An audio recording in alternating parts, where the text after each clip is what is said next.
Lors de sa visite en Angola, le président Biden, alors en fin de mandat, reconnaît le rôle des États-Unis dans l'esclavagisme en Afrique. Sa phrase « Le péché originel de notre nation en est la preuve ». Nous sommes en décembre 2024. En effet, en fin de mandat, le président des États-Unis s'est rendu en Angola et a prononcé cette phrase empreinte d'une métaphore religieuse qui implique une culpabilité collective et héréditaire. On entre alors dans une dimension éthique et universelle qui s'inscrit dans la mémoire collective. Une phrase courte, directe et donc percutante et facile à retenir. Par ces mots, il reconnaît la gravité de l'histoire en établissant aussi le lien avec les inégalités raciales actuelles. Une manière également d'appeler à un dialogue tout en évitant de blâmer les groupes contemporains dits racistes. En reconnaissant cette faute historique, Biden renforce son ethos, montrant qu'il est conscient des réalités historiques et des injustices. Il se positionne comme un leader moral cherchant à unir plutôt qu'à diviser. La charge émotionnelle de la métaphore touche les auditeurs en éveillant un sentiment de culpabilité et d'empathie. Le terme péché provoque une résonance spirituelle qui transcende les clivages politiques ou idéologiques.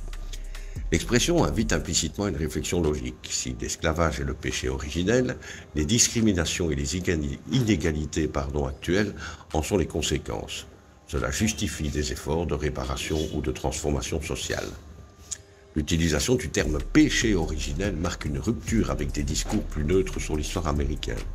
Elle met en avant la responsabilité morale des États-Unis, tout en cherchant à transcender des clivages en appelant à une conscience collective.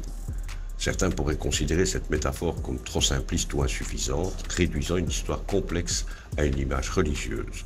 D'autres pourraient critiquer ce choix comme un exercice de symbolisme déconnecté d'actions concrètes, comme des politiques de réparation ou de justice sociale. Ce discours peut être vu comme une tentative d'apaiser les tensions raciales et de répondre à des mouvements tels que Black Lives Matter, tout en cherchant à rassembler l'opinion publique autour d'une reconnaissance commune de l'histoire. En conclusion, la phrase de Joe Biden est un exemple de langage soigneusement calibré, mêlant rhétorique morale et perspective historique. En choisissant une métaphore religieuse forte et universelle, il interpelle émotionnellement et intellectuellement son audience tout en cherchant à inscrire son propos dans un effort de réconciliation. Cependant, pour transformer cette reconnaissance symbolique en action, il reste à voir si elle s'accompagne de mesures concrètes pour changer les héritages de l'esclavage. À bientôt.